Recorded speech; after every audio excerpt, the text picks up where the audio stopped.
કેમ છો વિદ્યાર્થી મિત્રો? મારી યુટ્યુબ ચેનલ ફન કે સાથ પઢાઈમાં હું તમારું હાર્દિક સ્વાગત કરું છું. આપણે લાસ્ટ સેશનમાં ધોરણ 10 માં બે વિડીયો બનાવેલા છે જીવ વિજ્ઞાનના પ્રકરણ નંબર 5 ના. હવે આપણે ત્રીજો વિડીયો બનાવવા જઈ રહ્યા છીએ અને એ વિડીયો ચાલુ કરતા પહેલા બોલો કષ્ટભંજન મહારાજની જય. ચલો આપણે જોઈએ કે હવે આપણે જે જોયું હતું લાસ્ટ સેશનમાં, લાસ્ટ વિડીયોમાં, કે એમાં સ્વયંપોષી ઉપર આપણે વાત કરી હતી. સ્વયંપોષી એટલે શું? કે જે પોતાનો ખોરાક જાતે બનાવે છે, એટલે કે લીલી વનસ્પતિ અને અમુક બેક્ટેરિયા. એનો અભ્યાસ કર્યો, એના ઉપર આપણે જોયું કે કેવી રીતે કામ કરે છે, કેવી રીતે પોષણ મેળવે છે. બરાબર. હવે આપણે ચાલુ કરશું આજે જૈવિક ક્રિયાઓ, પોષણ અને પાચન, એટલે કે મનુષ્યનું પાચન તંત્ર. અથવા તો આપણે એમ કહી શકીએ કે વિષમપોષી. વિષમપોષીમાં બધા પ્રાણીઓ, સજીવો ઉપર આવે, પણ વિષમપોષી એટલે શું પહેલા એ સમજી લઈએ. વિષમપોષી એટલે જે ખોરાક માટે બીજા ઉપર નિર્ભર છે એવા. હવે એનું ચાલુ કરતા પહેલા આપણે મેઇન ટોપિક ઓબ્વિયસ છે, અત્યારે આપણે શેનું સમજવાનું છે? મનુષ્યનું જ સમજવાનું છે. બરાબર. તો આપણે ચાલુ કરીએ. જો તમે અહીંયા આકૃતિ જોઈ શકો છો કે આપણે આટલા આટલા અંગો વિશે અભ્યાસ કરવાના છીએ આજે. ચલો જોઈએ. વિષમપોષી પોષણ એટલે કે જે ખોરાક માટે બીજા ઉપર નભતા હોય અથવા તો નિર્ભર રહેતા હોય એવા. હવે એ શું કરે? તો ક્લોરોફિલ રહિત સજીવો હોય આ લોકો, એટલે કે એમની પાસે ક્લોરોફિલ નથી હોતા, જટિલ પોષક દ્રવ્યોનો ઉપયોગ કરે. જટિલ એટલે શું? કે જેમાં ઘણા બધા પોષક દ્રવ્યો ભેગા હોય, પછી એને શરીરમાં પાચન થાય, પાચન થઈને એનું વિઘટન કરે, છૂટા પાડે, એવી રીતે. તો વિષમપોષીમાં 3 પ્રકાર છે. શરીરની બહાર જ પાચન કરી નાખે. બરાબર. કે જે લોકો શરીરની અંદર લે જ નહીં, ખોરાકને શરીરમાં રે જ નહીં અને બહાર ને બહાર પાચન કરી નાખે. જટિલ ખોરાકનું બહાર વિઘટન અને પછી શોષણ કરે. ઉદાહરણ તરીકે ફૂગ, ઈસ્ટ અને મશરૂમ. મોટા ભાગની ફંગસ એટલે ફૂગ આ રીતે પોષણ મેળવે છે. એ લોકો શું કરે કે પોતે ખોરાકને અંદર ન લે, બહાર ને બહાર રાખે, બહાર ને બહાર રાખીને એમાંથી પોષણ મેળવી લે, એમાંથી જે કામના દ્રવ્યો હોય એ ચૂસી લે છે. ચલો બીજું આવે છે શરીરની અંદર પાચન કરે, અંતઃગ્રહણ પદ્ધતિથી. એમાં 3 પ્રકારના આવે: તૃણાહારી, માંસાહારી અને મિશ્રાહારી. હવે તૃણાહારી એટલે શું? ખાલી ઘાસ ફૂસ ખાનારા. માંસાહારી એટલે શું? કે જે બીજા પ્રાણીઓને ખાય છે. અને મિશ્રાહારી એટલે જે બંને ખાય છે. બરાબર. આપણે આવી જાય કૂતરો, બિલાડી, એવું બધું. ચલો એક આ ઇમ્પોર્ટન્ટ છે, પરોપજીવી. એ લોકો શું કરશે? માર્યા વગર બીજામાંથી પોષણ મેળવી લેશે. તમે જોયું છે ઘણી વાર એવા વોર્મ હોય છે. વોર્મ એટલે કીડા આપણા શરીરમાં પણ હોય છે, જે આપણા શરીરમાંથી પોષણ મેળવી રાખે અને જેના લીધે ઘણી બધી બીમારીઓ પણ થતી હોય છે. બરાબર. તો જોઈએ પરોપજીવી પોષણમાં શું થાય. મર્યા વગર અન્ય સજીવમાંથી પોષણ મેળવે. ઉદાહરણ તરીકે અમરવેલ, માર્યા વગર, સોરી, કે એ મારી નો નાખે, એ પોતે શું કરે? એના હોસ્ટ માંથી પોષણ મેળવી લે. હોસ્ટ એટલે એનો શિકાર. અમરવેલ, ઉધય, જૂ, જળો, પટ્ટીકૃમિ. બરાબર. હવે 2 પ્રકારના ખોરાક હોઈ શકે. કાં તો અચળ હોય, એટલે કે અહીંયા ઊભું રહે, અને કાં તો ગતિશીલ ખોરાક હોય, એટલે કે એનો ખોરાક દોડતું રહેતું હોય છે, એને પકડવા માટે પ્રયત્ન કરવા પડશે. તો ચલો આપણે જોઈએ વિષમપોષી પોષણમાં કેટલા પ્રકાર છે. 3. શરીરની બહાર પાચન કરે એવા, શરીરની અંદર, અને પરોપજીવી. હવે જોઈએ આગળ. એક કોષી સજીવમાં પોષણ એટલે કે એક કોષી સજીવો કેવી રીતે પોતાનું પોષણ મેળવે છે. આ લગભગ તમે ધોરણ 9 માં 8 માં થોડુંક સમજી ગયા હશો અમીબા વિશે. બરાબર. તો આપણે જોઈએ અમીબામાં કેવી રીતે પોષણ મેળવાય છે. સૌથી પહેલા અમીબા છે ને આવા ફૂટપાદ જનરેટ કરે, એટલે કે બનાવે, જેને સ્યુડોપોડિયા કહેવાય. ઇંગ્લિશમાં શું કહેવાય? સ્યુડોપોડિયા. ફૂટપાદ. ખોરાકને ઘેરવા માટે આંગળી જેવી અસ્થાયી પ્રવર્ધો. એ શું હોય? આંગળી જેવા પ્રવર્ધો બનાવે છે આવા ખોરાકની આજુબાજુ, જેથી કરીને ખોરાકને પકડી શકે. પછી ખોરાક ગ્રહણ કરે. ફૂટપાથ દ્વારા ખોરાક કણને સંપૂર્ણ ઘેરી લેવાય. જો અહીંયા તમે જોયું, ઘેરી લીધો આખો ખોરાકને. પછી અન્નધાની. જટિલ પદાર્થોનું સરળ પદાર્થોમાં વિઘટન અને કોષ રસમાં પ્રસરણ થાય. હવે જો આ અન્નધાની છે, ધોરણ 9 માં તમે ભણ્યા હશો અન્નધાની. અન્નધાનીમાં ખોરાક પડ્યો રહે. બરાબર. આપણા જેવું, આપણે કેમ સ્ટમક છે, પેટમાં કેમ ખોરાક પડ્યો રહે, એ રીતના આની અન્નધાનીમાં ખોરાક પડ્યો રહેશે. પછી અહીંથી બધા પાચક ઉત્સેચકો આવશે, એને પાચન કરશે, અને જે પાચિત ખોરાક છે એ બધો અહીંયા કોષ રસમાં પ્રસરણ પામે. ચલો ધ્યાન રાખજો, શેમાં જાય? કોષ રસમાં પ્રસરણ પામે. હવે છેલ્લું સ્ટેજ, નિકાલ કેવી રીતે કરે? તો અપાચિત ખોરાક કોષની સપાટી તરફ ગતિ કરી બહાર ફેંકાય. જો એ સપાટી સુધી આવી જશે અપાચિત ખોરાક, અને પછી અહીંથી દિવાલ તૂટીને બહાર ફેંકી દેશે એવડી. ચલો, તો આ રીતે અમીબામાં પોષણ હોય છે. ચલો તો યાદ રાખવાનું, પરીક્ષામાં પૂછાય અમીબાનું પોષણ. લગભગ બહુ ઓછું પૂછાય છે, પણ કદાચ 4 માર્કમાં 2 પ્રશ્ન તમને કમ્બાઈન કરીને પૂછે તો અમીબા હોઈ શકે એમાં 2 માર્કમાં. બરાબર. તો અમીબામાં કેવી રીતે યાદ રાખવાનું? 1, 2, 3 ને 4 આકૃતિઓ, અને 1, 2, 3 ને 4 પોઈન્ટ. બરાબર. પેલા આકૃતિ દોરો, સાથે નીચે પોઈન્ટ લખો, આકૃતિ દોરો, નીચે પોઈન્ટ લખો. હવે જો કોક વાર સ્કેમ થઈ જાય આપણે યાર, પરીક્ષામાં પેરામેશિયમ નું પૂછી લે, બરાબર. તો પેરામેશિયમ એ સેમ ટુ સેમ આ જ પદ્ધતિથી પોષણ મેળવે, પણ એની પાસે આવા ફૂટપાથની જગ્યાએ પક્ષમો હોય છે. પક્ષમો એટલે વાળ જેવી રચના. જો તમે અહીંયા જોઈ શકો છો, જો ફરતે વાળ જેવી રચના છે. નિશ્ચિત આકાર પક્ષમોની ગતિ દ્વારા એક વિશિષ્ટ સ્થાનેથી જ ખોરાક ગ્રહણ કરે છે. એની પાસે મોઢા જેવું હોય છે. એટલે શું કરે, માનો કે ખોરાક અહીંયા આવ્યો હોય છે ને, જો અહીંયા આવ્યો હોય ને તો આ વાળ એને ધક્કો મારતા મારતા એના મુખ સુધી પહોંચાડે છે, અને મુખમાંથી પછી ખોરાકને ગ્રહણ કરે. એનું મુખ હોય એક જગ્યાએ ફિક્સ, બરાબર. એ રીતે આ પક્ષમાં એને ધક્કો મારશે એ ખોરાકને. ચલો રેડી. તો આમાં આપણે આ ફૂટપાથની જગ્યાએ આ નવું ઉમેરવું પડશે, જેનું નામ છે સિલિયા. સિલિયા એટલે પક્ષમો, વાળ જેવી રચના. આઈ હોપ તમે સમજી ગયા છો બંને ટોપિક. પહેલો ટોપિક હતો વિષમપોષી પોષણના પ્રકાર, એટલે વિષમપોષી પોષણ કેવી રીતે મેળવવામાં આવે છે. બીજું આપણે જોયું એકકોષી સજીવમાં કેવી રીતે પોષણ મેળવાય છે. ચલો હવે આપણે મેઇન ચાલુ કરીએ. આ આઈએમપી ટોપિક બાગડ વિલ્લો ટોપિક કહેવાય, બરાબર. કે ભાઈ આ ટોપિક તો સમજવો જ જોઈએ ને આ ટોપિક તો કરવો જ જોઈએ પાકો પરીક્ષા માટે. માનવ પાચન તંત્ર, ખોરાકની સફર. ચલો માનવમાં પાચન તંત્ર કેવી રીતે થાય, પેલા આપણે છે ને બધા અંગો જોઈએ. સૌથી પહેલા અહીંયા આવશે મુખ. આ છે અન્નનળી, આખી પાઇપ તમને જે દેખાય છે. જો આ લીટી લીટી દેખાય ને આખો રસ્તો છે ખોરાક માટે, બરાબર. હવે આ જો યકૃત છે, આ પિત્તાશય છે, બરાબર. આ જઠર છે અને આ સ્વાદુપિંડ છે. હવે આમાંથી તમે જોયું કે ખોરાક છે ને સ્વાદુપિંડ, પિત્તાશય અને યકૃતમાં નથી જતો, જઠરમાં જાય છે, બરાબર. ચલો એનાથી આગળ વધીએ તો નાના આંતરડામાં તમને લીટીઓ દેખાય છે અને મોટા આંતરડામાં પણ આવશે લીટીઓ, બરાબર. આ મોટું આંતરડું અને છેલ્લે આવશે મળાશય, બરાબર, અથવા તો મલાશય. ચલો ડન. આ આંત્રપુચ્છ જે હવે ધીમે ધીમે વિલુપ્ત થઈ ગયું છે આપણા શરીરમાં, બહુ નાની હોય આંત્રપુચ્છ. એ પેલા એમ કહેવાય ને કે આપણા પૂર્વજોને પૂંછડી હતી, એના ઉપરથી આવ્યું છે, બરાબર. પણ એ કઈ વાંધો નથી. આપણે જો મેઇન રસ્તો યાદ રાખવાનો, મુખ, અન્નનળી, જઠર, 3 સ્ટેજ. ચોથું સ્ટેજ નાનું આંતરડું, પછી મોટું આંતરડું અને છેલ્લે મળાશય, બરાબર. અને અહીંયા એક આવે મળ દ્વાર, એના દ્વારા આપણે અપાચિત ખોરાકને બહાર કાઢશો. ચલો હવે જે આપણને મદદ કરશે એવી ગ્રંથિઓ કોણ છે, તો યકૃત, પિત્તાશય, એમાં ખોરાક નથી જતો પણ એ આપણને મદદ કરશે, અને સ્વાદુપિંડ. આ 3, બરાબર. યકૃત, પિત્તાશય અને સ્વાદુપિંડ. ચલો જોઈએ પાચન નળી. મુખથી મલાશય સુધીના લંબાયેલી સળંગ લાંબી નળીને પાચન નળી કહેવાય. ત્યાંથી મોઢાથી લઈને મળાશય સુધીની લાંબી નળી આખી તમે દેખાડીએ. એનું કામ શું, તો જે આપણે જટિલ ખોરાક ખાઈએ છીએ, જટિલ ખોરાક એટલે આપણે જે ખોરાક ખાઈએ છીએ એમાં પ્રોટીન હોય, કાર્બોદિત હોય, બધું ભેગું હોય, એટલે છૂટું પાડે. એટલે કે જટિલ માંથી કેવા બનાવે એ સરળમાં રૂપાંતર કરે. ચલો આટલું ખબર પડી ગઈ. પહેલો પોઈન્ટ યાદ રાખવાનો આપણે મેઇન, એ પહેલા પ્રસ્તાવના બાંધવાની. જ્યારે પણ મનુષ્યનું પાચન તંત્ર પૂછાય, આકૃતિ દોરો અને પ્રસ્તાવના બાંધો. ચલો સૌથી પહેલું સ્ટેપ આવે છે મુખમાં પાચન. સૌથી પહેલું મુખમાં થાય, બરાબર. તો જો અહીંયા તમને મુખનો આખો આકૃતિ દોરી રહી છે. હવે મુખમાં શું છે, જો દાંત વડે ખોરાક ચવાય છે અને નાના ટુકડા થાય છે. સૌથી પહેલા દાંતનું કામ આવ્યું. આ દાંત શું કરશે, નાના નાના ટુકડા કરશે અને ખોરાકને ચાવે છે. હવે શું થાય બીજું, રાસાયણિક પાચનમાં શું થાય, એટલે એ કે ખોરાકને ભીનો કરે છે. જે લાળ આવે ને, લાળ ગ્રંથિમાંથી લાળ રસ આવશે. અહીંયા લાળ ગ્રંથિઓ હોય, બરાબર. એ લાળ ગ્રંથિમાંથી લાળ રસ આવે અને ખોરાકને ભીનો કરે. બીજું, એ લાળ રસીય અમાઇલેઝ હોય છે. એની અંદર શું હોય છે, અમાઇલેઝ નામનો ઉત્સેચક હોય છે. કયો ઉત્સેચક હોય છે, અમાઇલેઝ. હવે આપણે આગળ વિડીયોમાં જોયું હતું કે વનસ્પતિમાં જે પણ ખોરાક હોય સ્ટાર્ચ સ્વરૂપે સંગ્રહ થાય. આપણે જોયું હતું ને લીલા પાંદડા વાળો પ્રયોગ, એમાં આયોડીન નાખો તો બ્રાઉન કલર થઈ જતો હતો. કેમ કે સ્ટાર્ચની હાજરી હતી. એટલે કે જે પણ ખોરાક ખાઈએ એમાં મોટા ભાગે સ્ટાર્ચ હોય. એ સ્ટાર્ચનું માલ્ટોઝમાં અથવા તો શર્કરામાં કન્વર્ટ કરે. એટલે કે સ્ટાર્ચ જે છે એ શેમાં કન્વર્ટ કરી નાખે, માલ્ટોઝમાં. કોણ, આ લાળ રસીય અમાઇલેઝ. કેમ એવું લખ્યું છે સર, લાળ રસીય અમાઇલેઝ? કેમ કે અમાઇલેઝ બીજો પણ આવવાનો છે આગળ, એટલે, બરાબર. ચલો આટલો ટપો પડી ગયો. પેલું આપણે દાંતનું કામ જોઈ લીધું, બીજું આપણે લાળ રસનું કામ જોઈ લીધું. ચલો નેક્સ્ટ, તરંગવત સંકોચન. આ ગતિ દ્વારા ખોરાક અન્નનળી મારફતે જઠરમાં ધકેલાય છે. હવે જો ધીમે ધીમે ધીમે ધીમે અહીંયા મસલ્સ હોય, એ મસલ્સ શું કરશે, આને ધક્કો મારશે ખોરાકને. હવે ખોરાકને ધક્કો મારવા માટે એને પરિસંકોચન અથવા તો તરંગવત સંકોચન કહેવાય. એક મસલ્સ હોય, બરાબર, સ્નાયુ.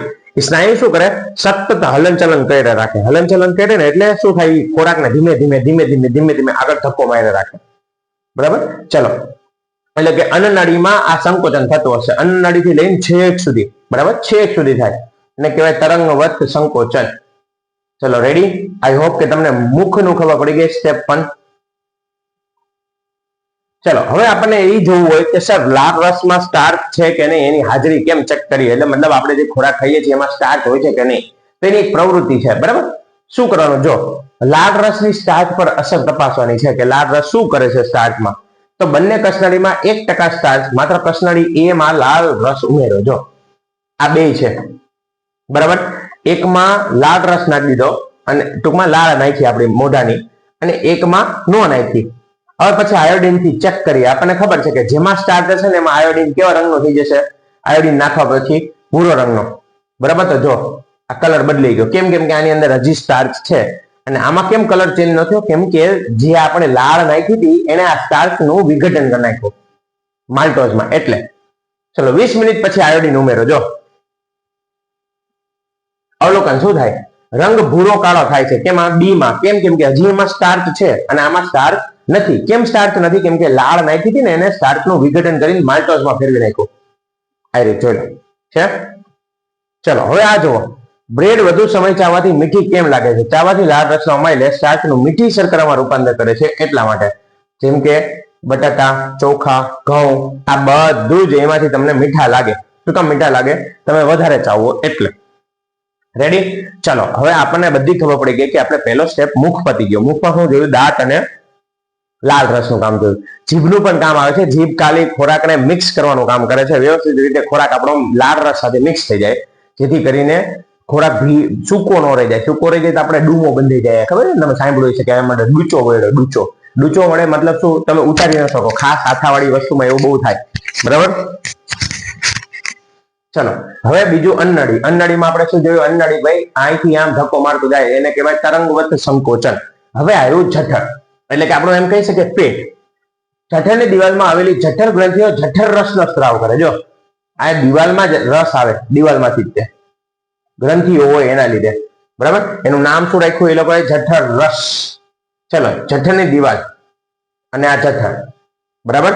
ચલો હવે કયા કયા એન્ઝાઇમ્સ આવે? એન્ઝાઇમ્સ એટલે ઉત્સેચકો. આ જે જઠર રસ છે એમાં 3 વસ્તુ આવે. એક આવે HCl હાઇડ્રોક્લોરિક એસિડ, બીજું આવે પેપ્સિન અને ત્રીજું આવે શ્લેષ્મો. યાદ રાખજો, બહુ એમપી. આ એસિડ શું કામ કરે? તો એસિડિક માધ્યમ તૈયાર કરે, એટલે કે આ ખોરાકને એસિડ વાળું બનાવશે, જેથી કરીને હવે આગળનું કામ પેપ્સિન કરી શકે.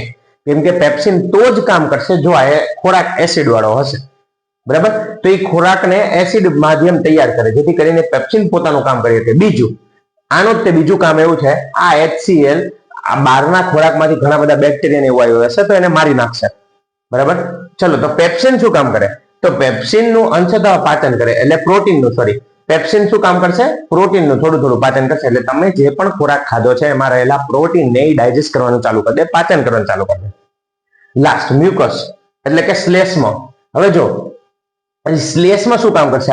આ જે એસિડ હોય ને બહુ સ્ટ્રોંગ એસિડ હોય, તો આ જઠરની દિવાલમાં ચાંદા ન પડી જાય. જો એટલે કે આ જઠરની દિવાલ આપણે કેમ કે દાજી ન જાય એના જેવું, કે આ દિવાલમાં દાજી ન જવાય એના માટે આ શ્લેષ્મ અહીંયા પથરાઈ ગયું હોય, જેના લીધે શું થાય? આ એસિડની અસર એને થાય નહીં દિવાલને. ચલો તો એસિડ અને પેપ્સિન સામે જઠરના આંતરિક અસ્તરનું રક્ષણ કરે. જો આવ્યું આંતરિક અસ્તર એટલે અંદરનું આવરણ. આ અંદરના આવરણનું રક્ષણ કરે. શ્લેષ્મ અહીંયા પથરાયેલું હોય, જેથી કરીને એસિડ અને પેપ્સિનની અસર એને થાય નહીં, બરાબર. જઠર બચાવે આપણને, જઠરમાં બચાવે આપણને. કોણ? શ્લેષ્મ. ચલો તો તણેતરનું કામ ધ્યાન રાખજો. જઠર રસમાં 3 ઉત્સેચકો આવ્યા હતા, HCl, પેપ્સિન અને શ્લેષ્મ. ચલો આગળ વધીએ. હવે જઠરમાંથી આપણે જઈએ છીએ નાના આંતરડા તરફ. ચલો નાનું આંતરડું. હવે જો નાના આંતરડામાં આમ જોવા જઈએ તો ઘણું બધું કામ થાય, ઘણું બધું, લગભગ બધું પાચન અહીંયા થઈ જાય. નાના આંતરડું પાચન માંગનો સૌથી લાંબો ભાગ છે. કેવો? સૌથી લાંબો ભાગ. કેમ? કેમ કે ઘણું બધું અહીંયા, જો મેં તમને ઓલા 3ની વાત કરી હતી, યકૃત, પિત્તાશય અને સ્વાદુપિંડ. આ 3 આપણને અહીંયા મદદ કરશે, બરાબર. ચલો જોઈએ. યકૃતમાંથી શું આવે? નાના આંતરડામાં પિત્તરસ આવે. યકૃતમાંથી શું આવે? પિત્તરસ. હવે તમને ખબર છે કે જે અહીંયા પેટમાંથી જે ખોરાક આવે તો જઠરમાંથી એસિડ વાળો હતો, કેમ કે પેપ્સિનને પોતાનું કામ કરવાનું હતું. હવે એસિડ વાળો ખોરાક જો વિચારો આખા શરીરમાં જો આમ જાય તો બધાની પાસે શ્લેષમાં નથી, તો બધે આપણને રક્ષણ ન મળે. એટલે એ એસિડને આપણે શું કરવું પડે? પ્રકરણ નંબર 2 પ્રમાણે એસિડ અને બેઝ ભેગા થાય તો શું બને?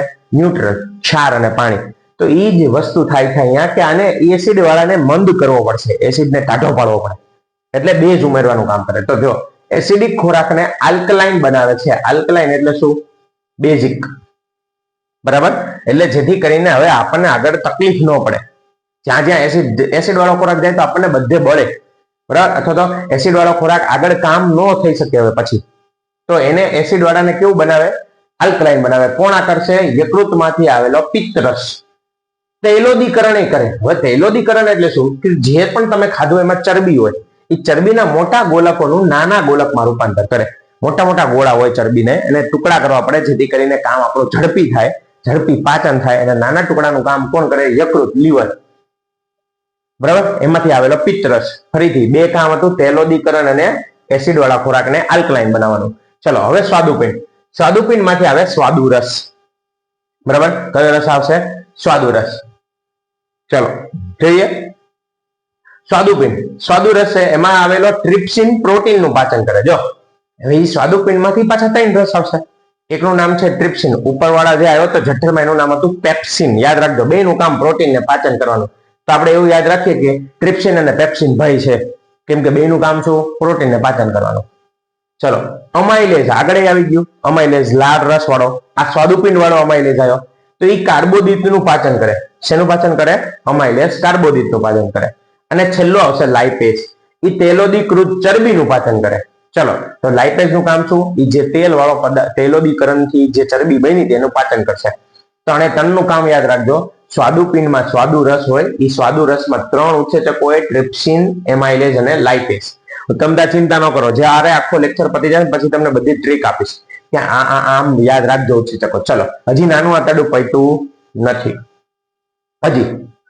ચલો અંતિમ નિપજ અને શોષણ. હવે ફાઇનલ જોવાનું છે નાના આંતરડામાં શું થાય. ચલો અહીંયા સુધી તો ખબર પડી ગઈ, બરાબર. હવે જો નાના આંતરડામાં આંતરરસની કમાલ, એટલે કે આંતરરસ આવતો હોય એક, બરાબર. આંતરરસ એટલે નાના આંતરડાનો પોતાનો એક રસ છે. એ પ્રોટીનને ફેરવી નાખે એમિનો એસિડ. કેમ કે આપણે અહીંયા જોયું જો કે પ્રોટીનને પાચન કર્યું, પ્રોટીનનું પાચન કર્યું ટ્રિપ્સિને, પણ પ્રોટીનમાંથી પછી શું બન્યું? તો શું બને? Amino acid. પછી કાર્બોદિત માંથી શું બનાવી દે? ગ્લુકોઝ બનાવી દે. કોણ? આ બધું આંતરરસ બનાવશે. આંતરરસ ક્યાંથી નીકળે? નાના આંતરડાની દિવાલમાંથી. ચરબીમાંથી શું બનાવી નાખે? ફેટી એસિડ અને ગ્લિસરોલ બનાવી નાખે. તો ફાઇનલી આંતરરસ આપણને આવી રીતે મદદ કરે કે જે આપણી કામની વસ્તુ એમાં ફેરવીને દઈ દે આપણને. ચલો તો 3 વસ્તુ થઈ નાના આંતરડામાં. યકૃતનું કામ આવ્યું, સ્વાદુપિંડનું કામ આવ્યું, અને આંતરરસ એટલે કે એની દિવાલના પોતાના રસનું કામ આવ્યું. ચલો આ ખબર પડી ગઈ. હવે પાચિત ખોરાકનું અભિશોષણ રસાયણકુરો દ્વારા થાય. એટલે કે જે ખોરાક પાચન થઈ ગયો એ તમે અહીંયા જોઈ શકશો. જો આવું આંગળી જેવું દેખાય તમને. આ નાના આંતરડાની દિવાલ ઉપર હોય આવું. આ નાના આંતરડાની દિવાલ ઉપર હોય ને એનું કામ, આનું નામ છે રસાયણકુરો. આ રસાયણકુરો શું કરશે? જે પણ ખોરાક પાચિત થઈ ગયો છે એ આ સીધી તમને જો આ નળીઓ દેખાય છે લાલ કલરની, બરાબર. એ લાલ કલરની નળીઓને આપી દેશે, એટલે કે આપણા લોહીને આપશે. અને આપણને ખબર છે કે લોહી દ્વારા બધું પરિવહન થાય, ખોરાક અને નકામો કચરો બધું. તો જો નાના આંતરડાના અંદરના અસ્તરમાં આંગળી જેવા પ્રવર્ધો હોય જેને રસાયણકુરો કહેવાય. એનું કાર્ય શું? શોષણ સપાટીનું ક્ષેત્રફળ વધારે છે. જો એ શું કરે? આવી આંગળી તમને દેખાતી હોય નાની નાની, પણ હોય એના લીધે ક્ષેત્રફળ બહુ મોટું થઈ જાય. ક્ષેત્રફળ મોટું થઈ જાય એટલે જેથી કરીને આપણું જે ખોરાક પાચન થઈ ગયો એ ફટાફટ શોષાઈ જાય અને એ સીધો રુધિરમાં શોષણ કરી કોષ સુધી પહોંચાડે. જો આવ્યું તો એ શું કરે? રુધિરને આપી દેશે. રુધિર આપણા બધા કોષ સુધી આ ખોરાકને પહોંચાડી દેશે. ચલો કયા ફોર્મમાં ખોરાક બન્યો તો આપણો? એમિનો એસિડમાં, ગ્લુકોઝમાં અને ફેટી એસિડ અને ગ્લિસરોલમાં. કેમાંથી બની ગયો તો? ચરબીમાંથી, કાર્બોદિતમાંથી અને પ્રોટીનમાંથી. ચલો તો નાના આંતરડાનું ફાઇનલ કામ બધું પૂરું થઈ ગયું કે હવે ભાઈ અહીંયા શોષાઈ ગયો ખોરાક. હવે એનો જે પણ પાચન કર્યો તો. હવે જો નાના આંતરડામાં તુલના હોય. કેવી રીતે તુલના? કે શાકાહારી પ્રાણીઓમાં આંતરડું કેવું અને માંસાહારી પ્રાણીઓનું આંતરડું કેવું હોય. તો જે શાકાહારી પ્રાણીઓ છે એ ઘાસ ને એવું બધું ખાય. ઘાસ ને એવું ખાતા હોય એમાં સૌથી વધારે સેલ્યુલોઝ હોય. શું હોય? સેલ્યુલોઝ. અને એનું પાચન કરવું જટિલ અને ધીમું છે. કેવું છે? જટિલ અને ધીમું. એટલા માટે શાકાહારી પ્રાણીઓના આંતરડા લાંબા હોય છે. કેવા હોય છે? લાંબા. જ્યારે માંસાહારી પ્રાણીઓ મોટે ભાગે માંસ ખાય અને માંસમાં પ્રોટીનનું પ્રમાણ વધારે હોય છે. શેનું પ્રમાણ વધારે હોય છે? પ્રોટીન. અને પ્રોટીનને ડાયજેસ્ટ થતા એટલે કે પાચન થતા ઓછો સમય લાગે, એટલા માટે એનું નાનું આંતરડું ટૂંકું હોય છે. બરાબર? એટલા માટે જ ઘાસવાળા જેટલા છે એનું નાનું આંતરડું મોટું લાંબુ હોય છે. જ્યારે માંસવાળા જેટલા પ્રાણીઓ છે જે માંસ ઉપર નિર્ભર છે એ બધામાં નાનું આંતરડું ટૂંકું હોય છે.